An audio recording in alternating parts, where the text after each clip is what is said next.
La Guerra de la Última Alianza fue un largo conflicto de 11 años en el que hombres, elfos y enanos unieron fuerzas contra Sauron el Maiar, al final de la oscura Segunda Edad de la Tierra Media, ya que Sauron, tras ser derrotado junto con su señor Morgoth al final de la Guerra de la Cólera, no acudió ante los Valar para responder por sus crímenes,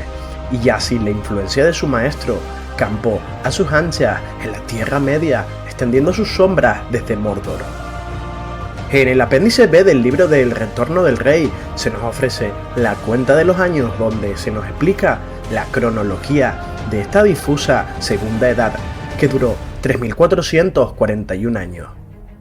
Fueron tiempos oscuros para los hombres que vivían en la Tierra Media, no así para los que vivían en Númenor, ya que en recompensa por el valor en la Guerra de la Cólera de estos hombres, los Valar dieron a los Edain la posesión de una isla en el mar llamada Númenor,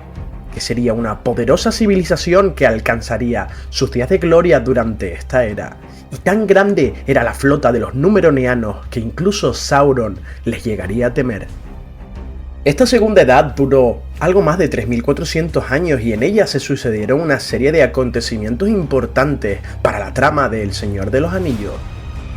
Todo comenzó cuando la Guerra de la Cólera llegó a su fin, y tal fue la violencia de esta contienda que el antiguo continente de Beleriand sería engullido por el mar. Y fue entonces, antes incluso de la construcción de Mordor y Barad-dûr, que uno de los pocos territorios que no sucumbieron al mar de la original Beleriand sería el reino de Lindon,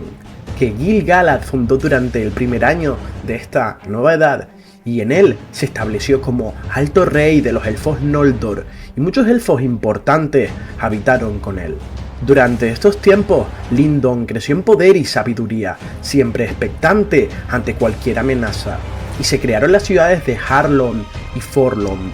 donde vivían Gil-galad y Elrond, mientras que en los puertos grises residían Círdan, Galadriel, Celeborn y también Celebrimbor inicialmente,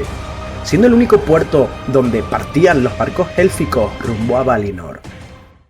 Dentro del reino de los elfos convivieron con enanos venidos de las montañas azules, y Gil-galad decidió dejarles ser dueños de sus asuntos y no le prestó demasiada atención a ellos. Y con el tiempo, estos enanos se dirigieron a Moria, un antiguo reino fundado por el rey de los enanos, Durin I, el Inmortal, que en los albores de la Primera Edad descubrió el reino para gloria eterna de su pueblo.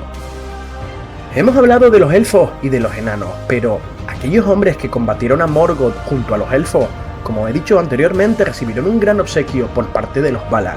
esta gran isla que se levantó para servirles de hogar. Y a ella llegaron muchos hombres en barcos provistos y dirigidos por los elfos.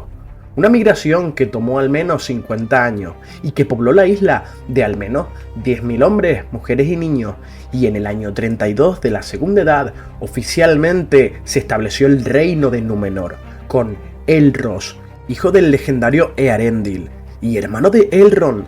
y Elros sería nombrado rey, ya que su descendencia de las casas reales de los Eldar de los Edain le daban derecho al trono. Un medio elfo que, en cambio, a como lo hizo Elrond, que elegiría una vida inmortal, Elros decidió una vida mortal y se convirtió en el primer rey de la isla. Los Valar dieron a muchos hombres un segundo regalo. Su esperanza de vida se incrementaría mucho más que la mayoría de los hombres comunes, y en concreto Elros y sus descendientes, de entre los cuales se encuentra por cierto Aragorn, vivieron mucho más que el resto de los hombres de la Tierra Media. Prueba de ello es que Elros reinó durante 5 siglos, tomando el nombre de Tar Minyatur, y Elros siempre llevó consigo una serie de reliquias reales de su casa, antiguas y legendarias armas de hombres e insignias de grandes héroes del pasado. Elros portaba a Dramborleg, el hacha con la que Tuor mató en la caída de Gondolin a 3 Balrogs y que sobreviviría a esta batalla. También portó el arco de Bregor y la espada Aranrud, que ya he nombrado anteriormente y que perteneció al legendario rey Thingol de Doriath.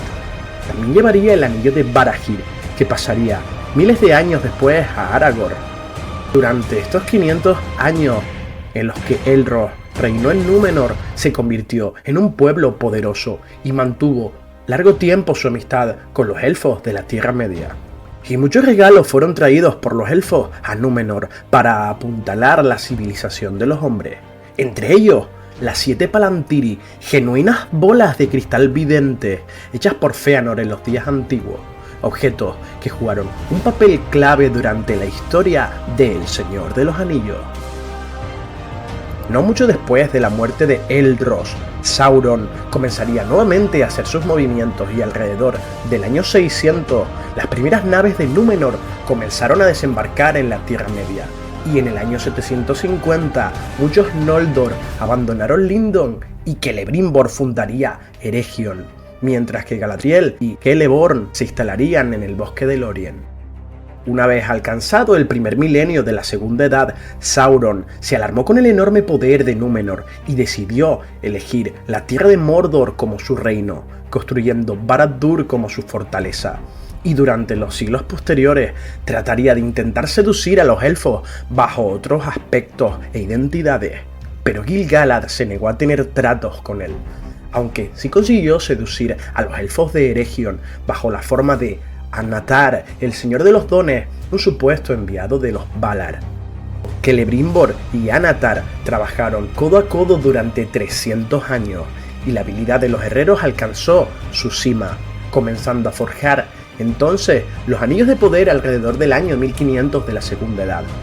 90 años más tarde, los 3 anillos de poder de los elfos fueron terminados. Llegamos por tanto al año 1600 y Gil-galad gozaría de una paz vigilante, desentendiéndose de los problemas ajenos, y las relaciones con los hombres de Númenor se habían estancado hasta desaparecer, pues muchos de la isla no eran fieles a los Valar, aunque el Alto Rey reanudaría la amistad mucho más adelante con los fieles supervivientes, que serían encabezados por Elendil. Sin embargo, durante este año, Sauron forjaría en secreto el anillo único en los fuegos del Monte del Destino, pronunciando un hechizo para someter el resto de anillos y voluntades de sus portadores, atando los anillos al propio Sauron. Pero Celebrimbor se daría cuenta de los planes del impostor Annatar, y Sauron desataría una guerra contra Eregion. Pero Celebrimbor ocultaría a tiempo, muy lejos, los 3 anillos élficos. Y durante el año 1695, Sauron invadió la tierra de Eriador, la cual arrasó, mientras que Gil-galad enviaba a Elrond en auxilio de los elfos. Eregion sería destruida hasta los cimientos y Celebrimbor sería asesinado. Tras este largo asedio, las puertas de Moria se cerraron para siempre, y Elrond llevaría a los elfos supervivientes a un valle escondido en Imladris, encontrando allí un refugio en el que más adelante se conocería como Rivendell.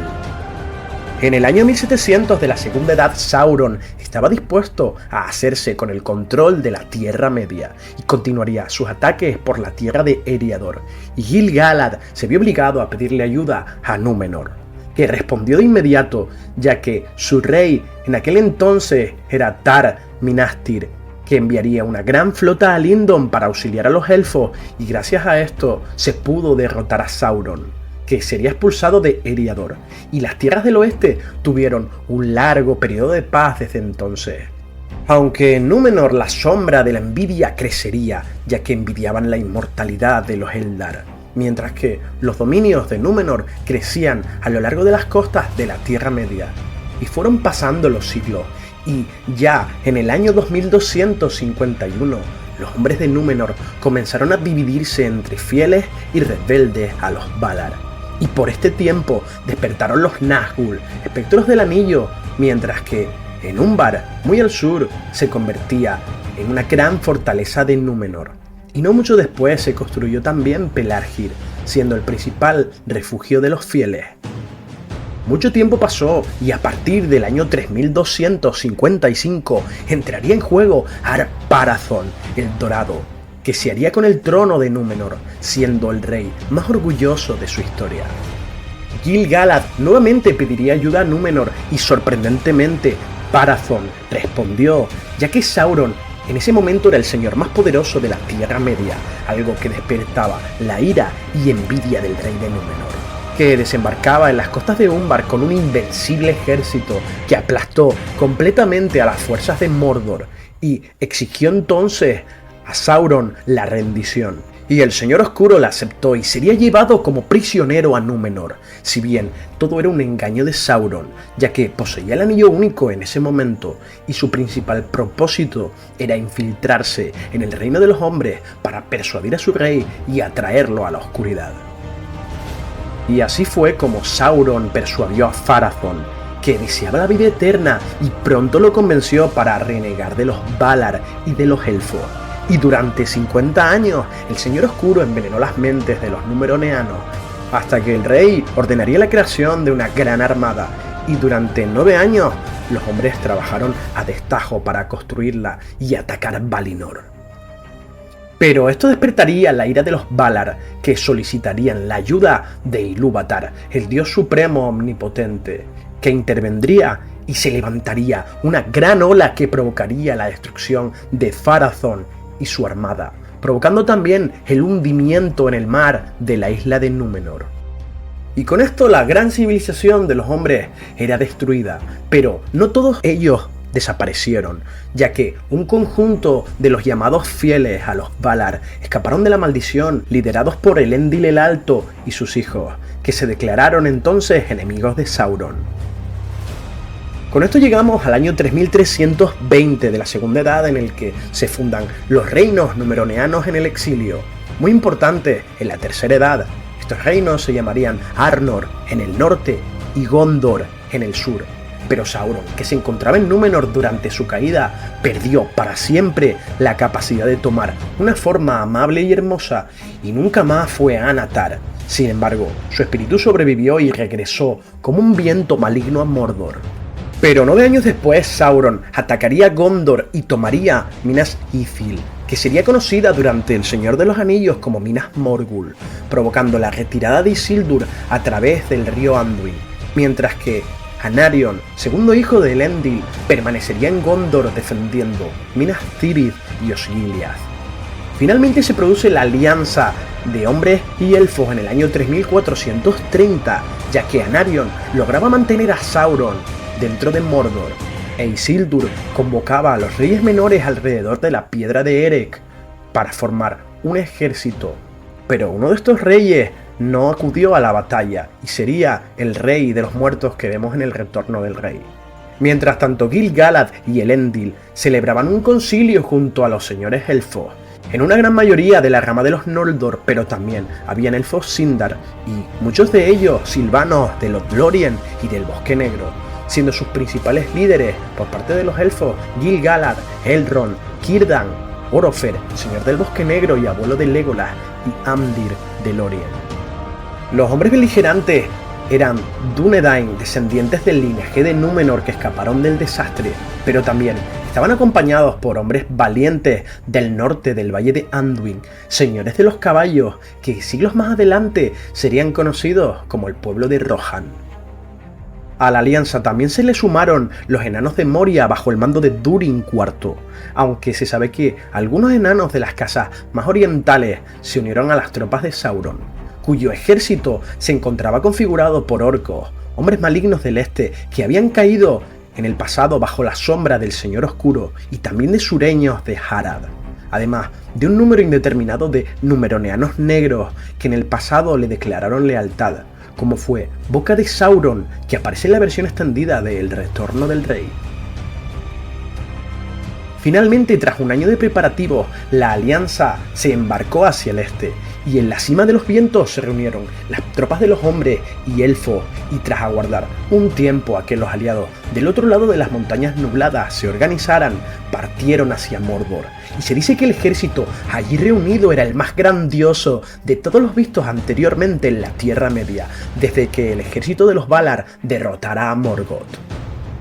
La última alianza entonces cruzó el paso alto hacia los valles del Anduin, donde los elfos del Bosque Negro y los enanos de Moria se incorporaron, hasta descender por el Anduin, y Tolkien nos cuenta que en esta guerra todas las criaturas vivientes se dividieron ese día hacia un bando u otro, excepto los elfos, que era la única raza que no estaba dividida y que seguían fielmente el mando de Gil-galad. La alianza entró en Rovanion con fiereza, y Sauron retrocede con sus tropas hasta Dagorlad, arrasando las tierras de entre el sur del Bosque Negro y el Anduin, donde se dice que habitaban las Ents mujeres.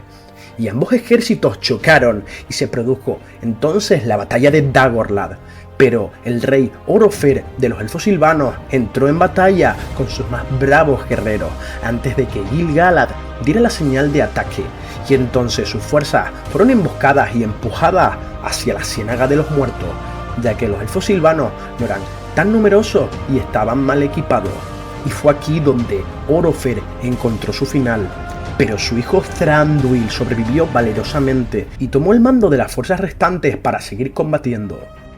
Gil-galad y Elendil se encargaron de enfrentar al grueso del ejército de Sauron y partieron con una gran ventaja, pues nadie era capaz de hacer frente a la lanza del rey elfo llamada Aiglos, que se cree que estaba hecha de mithril y plata, mientras que Elendil manejaba a Narsil con gran bravura, y juntos empujaron a los orcos dentro del mismo Mordor, y el ejército de la Alianza entonces asaltó la tierra del Señor Oscuro, y la Alianza encontró el camino casi despejado gracias a la valerosa acción de los elfos silvanos, por lo que Sauron tuvo que refugiarse en la Torre Oscura, y durante 7 largos años la última Alianza sitió la fortaleza de Barad-dûr, ya que el Señor Oscuro tenía una gran cantidad de orcos y hombres atrincherados en su fortaleza, mientras que se encontraba rodeado de los ejércitos combinados de Gondor, Arnor, Lindon, Rivendell y Moria. Y Sauron era acosado por diferentes frentes, incluidas las laderas del Monte del Destino, y muchas veces atacaron, pero siempre fueron rechazados, ya que Barad-dûr era inexpugnable, ya que estaba protegida por el poder del Anillo Único. Sauron no se quedaría quieto dentro de su torre y muchas veces salió a hostigar a las fuerzas de la Alianza, utilizando también muchos proyectiles y sortilegios contra sus enemigos, causando grandes pérdidas, y en una de estas acciones moriría Anarion, hijo de Elendil. Pero en una de estas incursiones Sauron se encontró cara a cara con Gil-galad y Elendil y los combatió a la vez. Y se produjo entonces un épico combate en el que ambos reyes morirían, pero no sin antes derribar a Sauron, que perdería su anillo único. Se cuenta como Sauron quedó sin cuerpo ni forma y su espíritu huyó muy hacia el este, mientras que su ejército fue derrotado y Barad-dûr derribada, pero quedaron sus cimientos, imposibles de retirar por haber sido creados con el anillo único, que sería reclamado a su vez por Isildur, ahora rey de los hombres. Y muchas torres fueron construidas para vigilar Mordor, como fue la torre de Cirith Ungol, manteniendo una vigilancia de 1000 años para impedir el retorno de Sauron. Con la victoria de la última alianza sobre el Señor Oscuro se inició la Tercera Edad del Sol, que marca la decadencia de los elfos y el ascenso de los hombres. Aunque fue un triunfo agridulce para la Alianza, ya que el Anillo Único no fue destruido por Isildur a pesar de los consejos de Círdan y Elrond, ya que Isildur quiso conservar el anillo como indemnización por la muerte de su padre y hermano, algo que lo llevaría a su propia destrucción más adelante en los Campos Gladios. El anillo entonces permaneció y poco a poco Sauron recobraría su poder y 1000 años después volvió a alzarse, reconstruyendo su reino perdido poco a poco para amenazar nuevamente a la Tierra Media. Pero eso forma parte de otra historia. La Guerra del Anillo es el conflicto bélico narrado en la obra de fantasía épica de El Señor de los Anillos, escrita por el escritor británico J.R.R. Tolkien, que nos narra un universo ficticio poblado por hombres y otras razas como los hobbits y los enanos, mezclando un mundo en el que se mezclan criaturas reales junto a fantásticas. La historia del anillo se desarrolla desde la Segunda Edad del Sol y durante el final de la Tercera Edad de la Tierra Media. Es cuando se dan los acontecimientos que vemos en las películas, en los que pues podemos observar como un grupo de tranquilos y apacibles hobbits tienen que salir de su país para destruir el anillo único, que provocará que el Señor Oscuro Sauron, el Maya, se lance a la conquista de los pueblos libres, disputándose el control de la Tierra Media y la posesión del anillo único con el que podría volver a traer al mundo una segunda oscuridad. Si bien esta guerra se libraría cronológicamente entre los años 3018 y 3019 de la Tercera Edad, las hostilidades comenzarían mucho antes, y de esto es de lo que os voy a hablar durante el día de hoy, por lo que será el primer capítulo de una serie de vídeos en los que os voy a narrar el contexto que no vimos en las películas. Vamos a ver, por tanto, sucesos que pasaron algunos años antes y otros que se producen al mismo tiempo durante la guerra. Pero antes de continuar, te pido que te suscribas a mi canal si te gusta el contenido que hago de esta y otras sagas literarias. Además, te invito a opinar en la caja de comentarios sobre mi narración de estos hechos, y me voy a basar exclusivamente en la información oficial de la trilogía de libros, así como otros textos canon como son los cuentos inconclusos de la Tierra Media y el apéndice del Retorno del Rey, donde se narran la cuenta de los años y los sucesos de la Tercera Edad que son objetivo de este análisis. Así que si te gusta El Señor de los Anillos, prepárate para este pedazo de vídeo.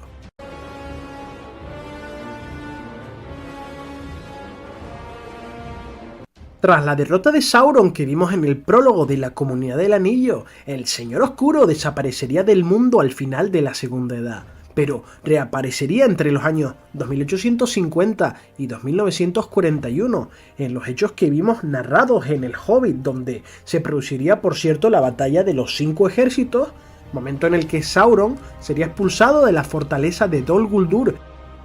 Pero sería una retirada fingida, ya que, en realidad, Sauron se escondería en el este, reuniendo los anillos de poder de los hombres y de los enanos, y buscando noticias sobre el anillo único y también sobre el paradero del heredero de Isildur, al que vería como una gran amenaza. Un dato curioso es que en estos años se producirían varios acontecimientos, ya que a partir del 2942 Bilbo Bolsón regresaría a la comarca, al mismo tiempo que Sauron reconstruiría Barad-dûr y fortalecería a sus tropas en Mordor. Por otra parte, Gollum abandonaría las Montañas Nubladas en busca de Bilbo. Mientras tanto, en Rohan nacería el futuro rey Theoden, y en Rivendell el medio elfo Elrond le revelaría a Aragorn su verdadera identidad y linaje, entregándole los fragmentos de la espada Narsil. Este además conocería a Arwen y se enamoraría de ella. El Concilio Blanco que vimos en El Hobbit se reuniría una última vez para tratar el tema de los anillos. Y Saruman les mentiría a todos diciendo que había descubierto indicios de que el anillo único había sido arrastrado por las aguas del río Anduin hacia el mar, perdido para siempre. Por lo que el concilio se despreocuparía de este asunto y el mago se instalaría en Isengard para tramar sus planes, sintiendo celos de Gandalf, cuya rivalidad por su parte se tornó pronto en envidia y en odio. Saruman era consciente de que el mago gris tenía mayor influencia entre las razas de la Tierra Media, y en secreto también le tenía miedo, dado que Gandalf a menudo ocultaba sus poderes. Pero, más que por sus palabras, temía Gandalf por su silencio, pues, aunque presentía que el mago gris tenía sospechas sobre él, no era consciente del todo de cuán certeras eran sus conjeturas. Por lo que en secreto Saruman le espiaría, al principio más como una afición, pero pronto descubrió su interés por la comarca, y no tardaría en colocar espías en la aldea de Bree. No mucho después, el Monte del Destino estallaría nuevamente, y durante esta época Gandalf y Aragorn entablarían una fuerte amistad, mientras el Montaraz comenzaría sus legendarios viajes en el año 2956, entrando al servicio de los señores de Rohan y de Gondor, consiguiendo grandes proezas bajo diferentes seudónimos, y jamás revelaría su verdadera identidad. Aunque durante su estancia en Gondor coincidiría con Denethor, hijo del senescal Ecthelion, que desconfiaría de él. Algunos años después nacería Frodo Bolsón, concretamente en el año 2968, y 10 años más tarde vendrían al mundo los hijos de Denethor, Boromir y Faramir, que serían muy importantes en la Guerra del Anillo. El siguiente acontecimiento se produce en el año 3000, cuando la sombra de Mordor se propagaría y Saruman examinaría la Palantir de Orthanc, siendo atrapado por Sauron, y comenzaría a tramar junto a él, pero solo a su propio beneficio, pues Saruman codiciaba el anillo único y planeaba traicionar a Sauron. Al año siguiente, Bilbo abandonaría la comarca y las sospechas de Gandalf sobre el anillo se agravarían, pidiéndole a los Montaraces que doblaran la guardia alrededor de la comarca. Gandalf y Aragorn buscarían entonces a la criatura Gollum durante 8 largos años, registrando los valles de Anduin, el Bosque Negro y casi llegando hasta las fronteras de Mordor. Pero había una razón por la que no pudieron encontrarlo, ya que Gollum estaba atrapado en Mordor. Aunque lo dejarían escapar de allí con un maligno propósito, y finalmente Aragorn lo encontraría en la Ciénaga de los Muertos, llevándolo consigo al reino de Thranduil en el Bosque Negro para ser interrogado por Gandalf, que visitaría después Minas Tirith y encontraría un pergamino escrito del puño de Isildur, dándose cuenta de cómo podía reconocer el anillo único. Luego de esto comienzan los llamados grandes años de la guerra, por lo que voy a resumir lo que vimos en la película, ya que Gandalf llega a la comarca y verifica que el anillo de Bilbo es el anillo único, ordenándole a Frodo alejarse de la comarca y prometiéndole reunirse con él en la aldea de Bree más adelante, mientras el mago iría a Isengard a pedirle consejo a Saruman, siendo hecho prisionero allí al mismo tiempo que Gollum conseguía escapar del reino del Bosque Negro. Pero Gollum sería perseguido tanto por los elfos como por servidores del enemigo. Huyendo de ellos, se refugiaría. Quedó atrapado allí al no poder salir por la puerta del oeste, que solo era de entrada. En tanto, Boromir comenzaría su largo viaje buscando Rivendell, partiendo de Minas Tirith. Durante el mes siguiente, Gandalf escaparía de su cautiverio, al mismo tiempo que los jinetes negros cruzarían de nuevo el río Anduin, y Sauron le daría carta blanca para acampar a sus anchas por la Tierra Media en busca del Anillo Único, desatando el caos a su paso. Gandalf conseguiría llegar exhausto a Edoras, donde sería recibido con frialdad por Theoden, que le ordenaría partir y que tomase el caballo que quisiera con tal de verle lejos, pues siempre solía ser portador de malas noticias, y Gandalf elegiría domar a Sombra Gris, uno de los Mearas, que eran una raza especial de caballos que descendían del legendario caballo Feraloth, cuyo jinete fue el primer rey de Rohan, Eorl el Joven. Gandalf perseguiría a Sombra Gris y con gran esfuerzo conseguiría alcanzarlo y domarlo, sabedor de que era el caballo más rápido de la Tierra Media, ante el enfado y descontento de Theoden. Mientras tanto, los Nazgûl llegarían al vado de Sarn, una región al sudeste de la comarca, siendo este uno de los pasos vigilados por los Montaraces, que al ver a los jinetes negros se verían obligados a huir, al no ser rival para ellos. Tras esto, 4 Nazgûl entrarían en la comarca, mientras otros se quedarían en los alrededores patrullando, e incluso sabemos que uno de estos penetraría en Hobbiton la misma noche en la que Frodo abandonó Bolsón Cerrado.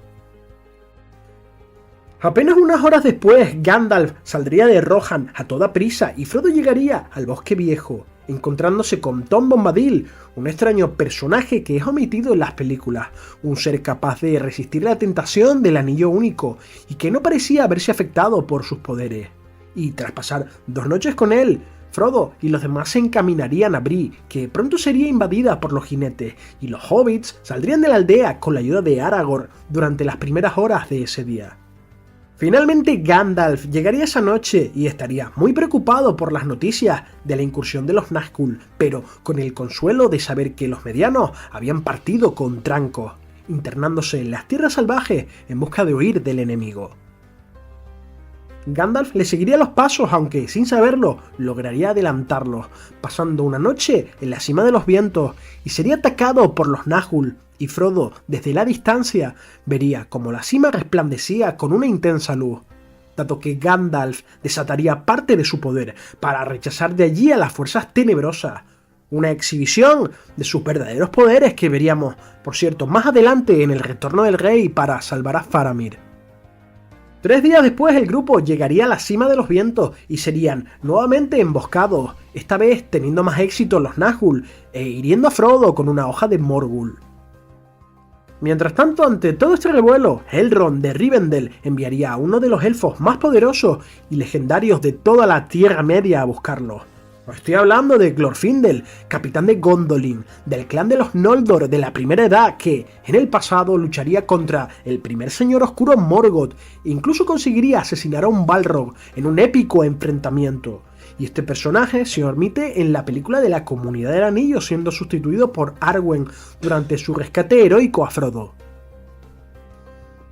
Ambos huirían a través del vado del Bruinen, convocando Elrond, la crecida que arrasaría con los jinetes negros, y ya con Gandalf en Rivendell esperarían unos días a que Frodo se despertara para convocar un importante concilio en el que se decidiría el destino del Anillo Único y el devenir de la guerra en los próximos meses, en la que, por desgracia, todos los pueblos libres de la Tierra Media se verían involucrados, dado que Sauron les estaba hostigando a todos por igual, a Gondor desde Mordor, y a los elfos, hombres y enanos desde su fortaleza de Dol Guldur.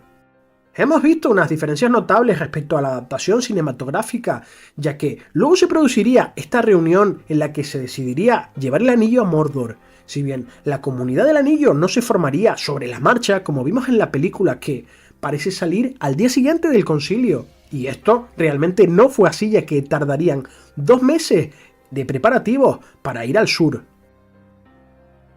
Por tanto, para asegurar esta travesía sigilosa, se decidiría enviar a un pequeño grupo de 9 caminantes que se opondrían a los 9 Nazgûl. Y Elrond enviaría elfos para rastrear todas las tierras circundantes al valle de Imladris, al norte y al este, hacia los páramos de Ezen, los lindes del Bosque Negro y finalmente al sur, ya que enviaría a varios servidores, incluso a Lothlórien, para avisar del concilio y que el anillo había sido finalmente encontrado. No parecía haber rastro de los jinetes negros y, aunque el invierno se acercaba, la compañía decidió partir, optando por atravesar primero el paso de Caradhras y luego desviándose hacia la antigua Eregion y finalmente a Moria, donde encontrarían el mayor horror que escondía las entrañas de la tierra. Las peligrosas minas de Moria, que antaño fue el reino enano más próspero de la Tierra Media. Pero esta prosperidad terminaría cuando, cegados por la codicia, los enanos excavaron en lo más profundo y despertaron a un demonio del mundo antiguo que llevaba durmiendo desde la primera Edad del Sol. Un Balrog, un Maiar corrompido que, tras la destrucción de la fortaleza de Thangorodrim y con el final de la Guerra de la Cólera, se refugiaría en el interior de las Montañas Nubladas, permaneciendo allí miles de años hasta ser importunado. Fue entonces cuando Moria vio su perdición, dado que el Balrog expulsaría a los enanos de su reino, y después de eso tan solo hubo oscuridad en Khazad Dûm. Esta misma oscuridad fue la que encontró la Compañía del Anillo, que descubriría la tumba de Balin y sería emboscada en la Cámara de los Registros, pero lograría sobrevivir y Gandalf les ordenaría salir de la cámara por una puerta secundaria que no vimos en la película, protegiéndolos a todos de un posible regreso de los orcos, sellando con un encantamiento la puerta. Pero algo entraría en la cámara y con un contramaleficio trataría de contrarrestar el conjuro de Gandalf, que tuvo que pronunciar un mandato mágico que haría sepultar la tumba de Balin para siempre, haciendo que Gandalf rodara escaleras abajo, pero sacaría fuerzas para seguir guiando a la compañía, hasta que las cámaras inferiores encontraron el puente de Khazad Dûm y comenzaron a atravesarlo hasta la llegada de esta criatura diabólica. Aquí sería cuando Gandalf, lejos de amedrentarse, le haría frente, cerrándole el paso y diciéndole: «No puedes pasar. Soy un servidor del fuego secreto, administrador de la llama de Anor. Tu fuego oscuro es en vano, llama de Udun. Regresa a la sombra». Estas palabras entrañarían un curioso mensaje, ya que esa llama de Anor de la que habla Gandalf y de la que dice ser portador podría hacer referencia al anillo Narya, el anillo de fuego, uno de los 3 anillos de los elfos que portaba en ese momento. En todo caso, el Balrog desvainaría su espada roja y su látigo y se lanzaría al ataque, pero Gandalf le paró el golpe de su espada con Glamdring, la espada élfica, y pronto ambos caerían a las profundidades durante un tiempo hasta que alcanzaron el fondo de aguas heladas de Moria.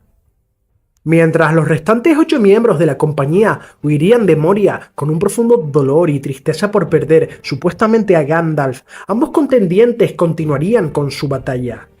El agua había apagado el fuego del Balrog, pero no su furia y tampoco su fuerza, y aunque Gandalf lo doblegó con la espada de Gondolin, el Balrog huiría por unos pasadizos oscuros no construidos por la mano de ningún hombre o enano. El mago lo seguiría ya que sabía que la criatura conocía bien estos caminos y que al seguirle era su única posibilidad de salir. Finalmente ambos llegarían a la escalera interminable, una larga escalinata construida por el rey enano Durin I, hasta llegar a la cima de Sirak Sigil. Se produciría la batalla en la que ambos contendientes lucharon hasta la extenuación, y aunque el Balrog recuperó su llama y quemó al mago, él lo heriría con su espada. Ambos lucharían durante 5 días terribles, hasta que Gandalf saldría victorioso, esparciendo sus restos por la ladera de la montaña. Pero el mago llegaría a su límite y su cuerpo quedaría tendido sin vida, pero este no sería el final de Mithrandir. Su espíritu viajaría más allá del mar hasta llegar a las tierras imperecederas, donde es fortalecido y enviado de vuelta a la Tierra Media para continuar su lucha contra Sauron. Siendo encontrado y recogido por Waihir, señor de los vientos, ha sido allí enviado por la dama Galadriel ante la noticia de su supuesta muerte. Una vez llevado a Lothlórien, Gandalf sería vestido de blanco con el atuendo de los más altos, convirtiéndose en Gandalf el Blanco, eligiendo este color porque su destino era reemplazar a Saruman, que se había aliado con Sauron. Poco después, Aragorn, Legolas y Gimli se encontrarían con Gandalf en el bosque de Fangor y viajarían juntos a Edoras para liberar al rey Theoden de la postración a la que Saruman le tenía sometido y para instarlo a tomar las armas y el liderazgo de su pueblo. Esto llevaría al pueblo de Rohan a tomar partido en la Guerra del Anillo. Os contaré qué ocurrió realmente en el Abismo de Helm, en el libro de las dos torres, por lo que os narraré con detalle una de las batallas más importantes de la Guerra del Anillo. Hay que tener en cuenta una serie de diferencias entre la película y los libros.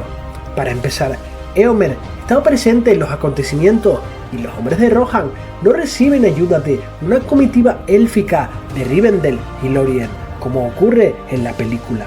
Algo que se añadió seguramente para dotar de mayor dramatismo a la batalla. Además, la fortaleza se llamaba Cuernavilla, algo que menciona el rey Theoden. Y esta era la fortaleza más grande de Rohan, pues ningún enemigo había puesto pie en Cuernavilla, y que en el pasado había salvado a su pueblo, ya que según los libros, unos 260 años antes de las dos torres, el rey Helm, Mano de Hierro, había defendido el abismo de una invasión dunlerina del caudillo Gulf durante un crudo invierno. Sucesos que veremos detallados en el mes de diciembre en la película de animación La Guerra de los Rohirrim, que producirá Peter Jackson, y en honor a esta valerosa resistencia, el desfiladero y el valle se llamó en honor a Helm.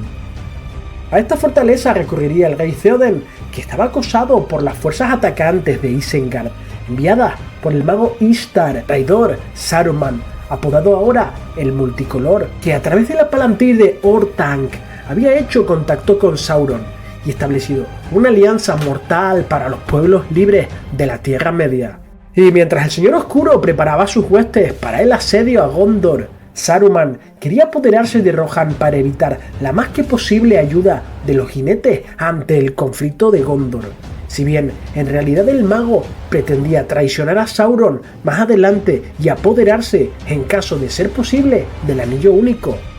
sería derrotado y acorralado en su propia torre más adelante, y Gimli lamentaría que Rohan hubiera estado en medio, ya que les podía convenir que los ejércitos de Saruman y Sauron se enfrentaran entre sí, pero Gandalf aclararía que el ganador solo saldría más reforzado y sin duda para someter a la Tierra Media. Saruman, por tanto, estableció una alianza con los dunlendinos que vivían en las Tierras Brunas y con sus artificios reuniría un poderoso ejército de 10.000 efectivos entre Uruks, orcos y wargos. Una fuerza capaz de aniquilar de un solo golpe al reino de Rohan, algo que, como dicho anteriormente, dejaría sin aliados poderosos a Gondor, por lo que obtener la victoria era vital para apoderarse poco después de la Tierra Media. Y Gandalf sabía que era vital que el pueblo de Rohan sobreviviera para auxiliar a Gondor, por lo que se montaría en Sombra Gris y recorrería la marca en busca de refuerzos que pudieran ayudar al rey, que partía a Cuernavilla, la única plaza capaz de resistir al enemigo, y muchos campesinos y supervivientes de las anteriores batallas acudieron al último bastión de Rohan, en la que su pueblo obtendría una victoria sorprendente, ya que intervinieron diversos factores, algunos mágicos y otros puramente estratégicos y defensivos, puesto que la fortaleza, que permitía una excelente defensa combinada con la destreza y bravura de los Rohirrim, además de acciones heroicas puntuales de personajes como Aragorn, Legolas, Gimli y el propio rey y su sobrino Éomer, hicieron posible esta resistencia. La llegada de Gandalf el Blanco y Erkenbrand, mariscal de la marca occidental del reino, junto con los hombres del Fold de Oeste, también sería importante para dispersar a los enemigos, que huirían con miedo hacia un misterioso bosque que se había aparecido en el valle. Pero esto era una trampa de los Ents, que habían convocado a los Ucornos, unas criaturas mitad árbol, mitad Ent, que eran muy agresivos y que habían sido despertados para combatir a los orcos, por lo que eliminaron a la totalidad del ejército invasor restante. Pero situémonos un poco antes de la historia, ya que el mago Gandalf llegaría a Edoras con Aragorn, Legolas y Gimli un día antes de la batalla para aconsejar al rey Theoden, que había perdido a su hijo en la escaramuza de los vados de Lysel, algo que vemos en la versión extendida de la película. Y aunque en principio el rey se mostró hostil por la influencia de Grima, lengua de serpiente, cuya tarea era debilitar la salud del rey y enturbiar su mente por órdenes de Saruman. Pero Gandalf le haría entrar en razón, y con su presencia y consejo tuvieron un efecto rejuvenecedor en el viejo rey, ya que las arrugas de su cara desaparecieron y pronto el rey volvió a sentir el ardor de la batalla. Y al ver el peligro en el que se encontraba su pueblo, aceptó el consejo del mago y decidió partir hacia los vados con todas las fuerzas posibles, no sin antes expulsar al traidor Grima de Edoras. Esta recuperación sería posible en parte gracias al anillo que portaba Gandalf, llamado Narya, el anillo de fuego, que le fue entregado por el elfo Círdan de los Puertos Grises, que ya hemos visto en la segunda temporada de Anillos de Poder. Si nos vamos al libro de los cuentos inconclusos de Númenor y la Tierra Media, en el capítulo de los Istari, se detalla que el anillo que portaba Gandalf podía reanimar los corazones y darles valor ante un mundo que se ensombrecía. Y es gracias a esto que el rey de Rohan restablecería su espíritu de juventud para proteger a su pueblo, por lo que en el atardecer de ese mismo día el rey se puso al frente de un ejército de 1000 hombres, en compañía de Éomer, a quien había nombrado su heredero. Partirían para acudir al encuentro de las tropas enemigas que tenían acosado el Fold de Oeste, recorriendo un largo camino de 40 leguas, más de 190 kilómetros. Si bien sabemos que los caballos de los jinetes eran rápidos y resistentes, pero era un largo trecho, así que acamparon durante la noche. Y al atardecer del segundo día avistaron a un mensajero que les dijo que las tropas de Erkenbrand, que iban a auxiliar, habían sido derrotadas, por lo que un ejército había partido desde Isengard, y que sus supervivientes habían sido obligados a refugiarse en el abismo de Helm. Sería entonces cuando Gandalf le dijo al rey que no acudiera a los vados, puesto que nada podía hacerse ya allí, que era mejor dirigirse al abismo, donde podrían ofrecer una resistencia asegurada y les serviría para reorganizar a sus tropas. Y el rey estuvo de acuerdo, pero Gandalf se despidió de ellos y partió con Sombra Gris, anunciando su llegada, según la película, con la primera luz del quinto día, que sería cuando se reencontrarían en las puertas del abismo, una decisión que resultaría fundamental más adelante. Theoden y sus tropas llegaron por tanto a la fortaleza, que se encontraba en un desfiladero, y a lo lejos se podía vislumbrar dos imponentes torres tan altas que impedían el paso de la luz, y ante ello la puerta de Helm se alzaba como un punto más elevado, rodeada de altos muros de piedra de Cuernavilla, llamada así por los ecos de las trompetas que resonaban desde las torres en los momentos de necesidad, y daba la impresión de que un gran ejército iba a surgir desde su interior. Y mientras los jinetes llegaban al abismo, los exploradores anunciaban cómo orcos montados en lobos se acercaban, rodeando una gran hueste del valle, contemplando atrás con una mirada infinidad de antorchas que los seguían, Entonces la comitiva atravesó la fortaleza y fueron recibidos con gran fervor y con renovadas esperanzas, y con apremio Theoden comenzó a dar instrucciones para defender el abismo, distribuyendo sus tropas a través del muro del bajo y la torre, curando muchos de los caballos en Cuernavilla. Y durante la noche las tropas de Saruman llegaron a Cuernavilla y se inició un feroz ataque en el que los orcos se lanzaron hacia la empalizada, siendo sorprendidos por un mar de flechas que les aguardaban en la retaguardia. Fueron pasando las horas y con la llegada de la medianoche los relámpagos iluminaron el cielo, revelando una marea de enemigos que asaltaban con fiereza la empalizada, y los orcos la escalaron e irrumpieron en el foso, acercándose peligrosamente a Cuernavilla. Mientras la lluvia caía, cientos de formas oscuras continuaban asaltando la fortaleza, pero pronto una lluvia de flechas y pedruscos fueron lanzados sobre los orcos y se produjeron numerosas bajas enemigas,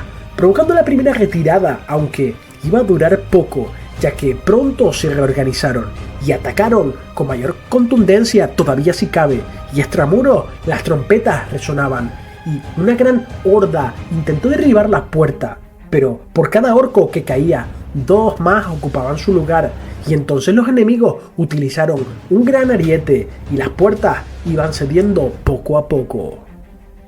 Ante esta situación desesperada, Aragorn y Éomer acompañaron a un grupo de valientes desde el muro bajo y subieron al patio exterior, atacando por sorpresa a los enemigos que portaban el ariete, eliminando a todos ellos. Pero Aragorn se dio cuenta de que la puerta estaba gravemente dañada.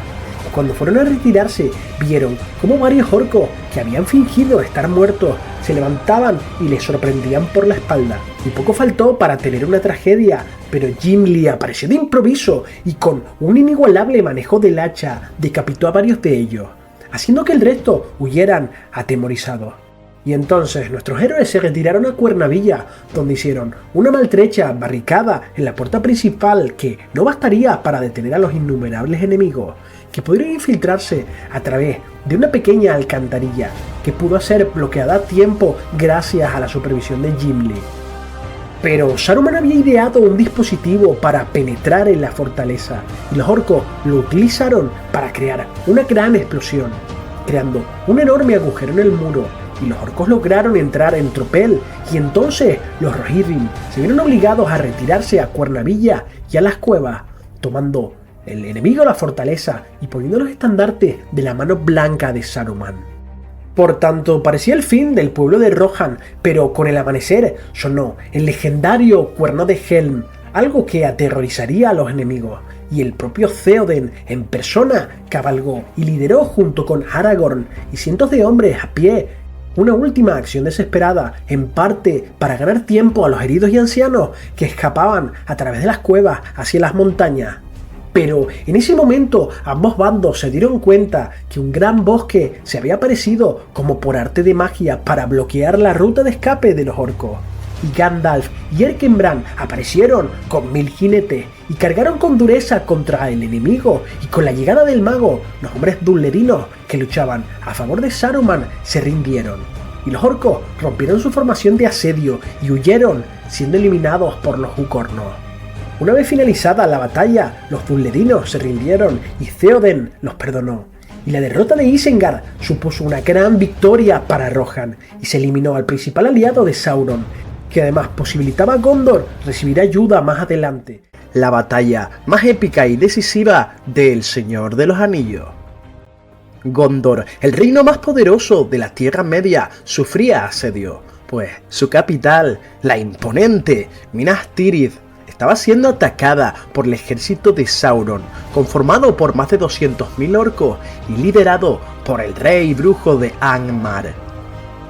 Durante 2 días los orcos sitiaron la fortaleza, pero la defensa de la ciudad en un principio era un caos, ya que su senescal Denethor II, creyendo muerto su hijo Faramir, perdería la razón y sería Gandalf quien asumiría el mando de las tropas de Gondor hasta la llegada de los Rohirrim, que se presentarían en los campos de Pelennor con una gran fuerza de 6.000 jinetes, que además de orcos tuvieron que enfrentar a Haradrim y orientales, trolls, wargos y mumakils. Esta sería la mayor batalla de la Guerra del Anillo. En los días previos, Gondor había sufrido varias derrotas, ya que con la caída de Osgiliath y el drama Hechor, el muro exterior de defensa de la ciudad hizo que las fuerzas de Sauron se precipitaran y se plantaran para invadir la ciudad, que fue rodeada y sitiada. Y se cuenta que una gran oscuridad borró el sol durante el primer día,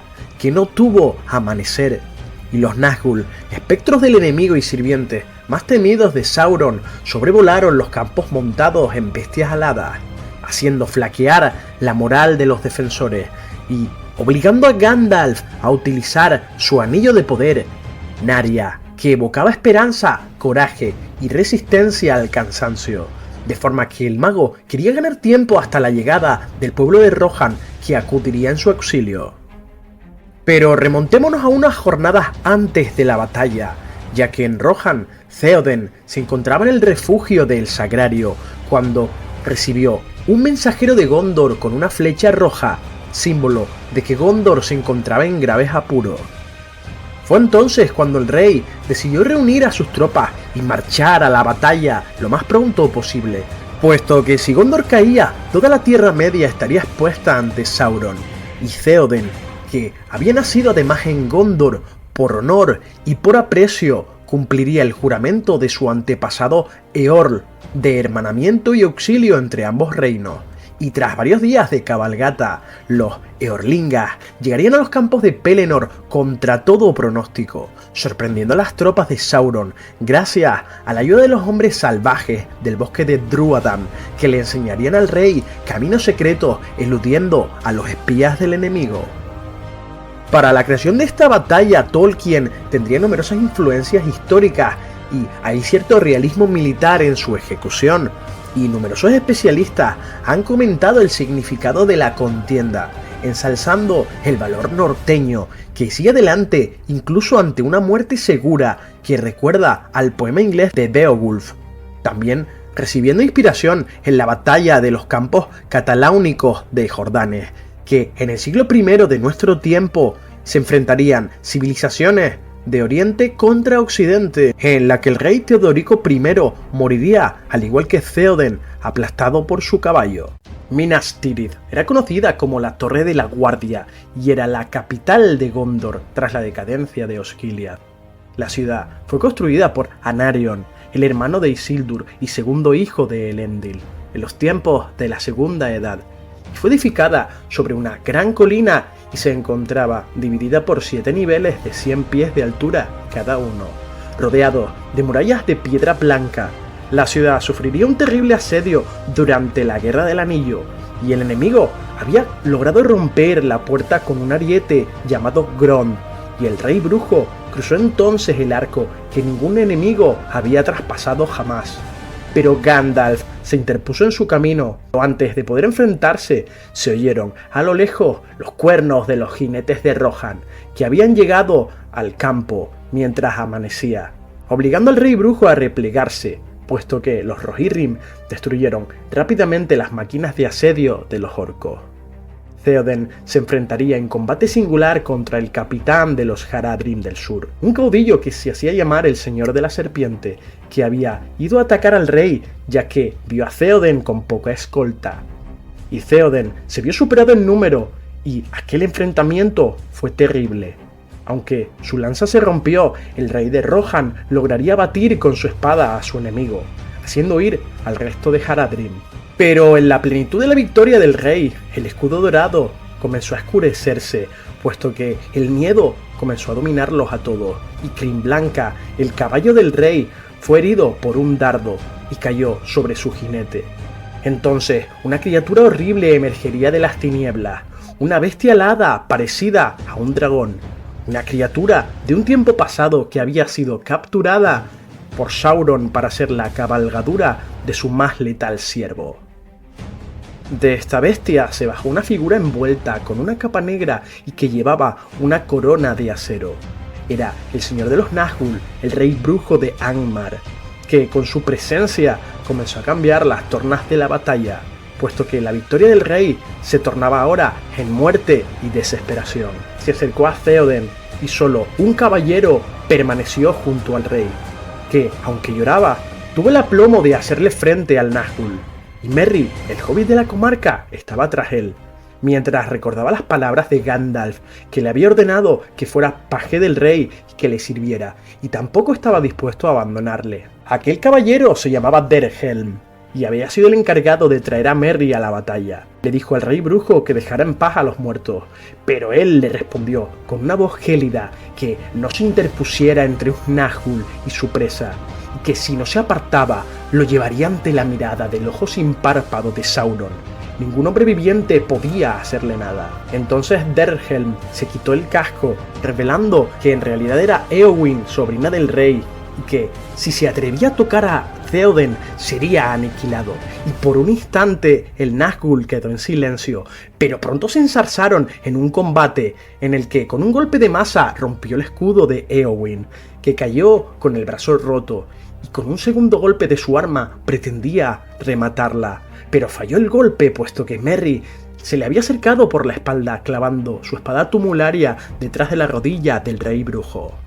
Con sus últimas fuerzas, Éowyn hundió su espada entre el manto y la corona, que volaba, ahora muy lejos, mientras su enemigo caía derrotado, dejando vacío su manto, cuya voz fue extinguida por el viento y jamás volvería a escucharse su lamento. Merry se inclinó para besar la mano del rey y para su sorpresa, Theoden todavía tenía algo de vida, logrando despedirse de él.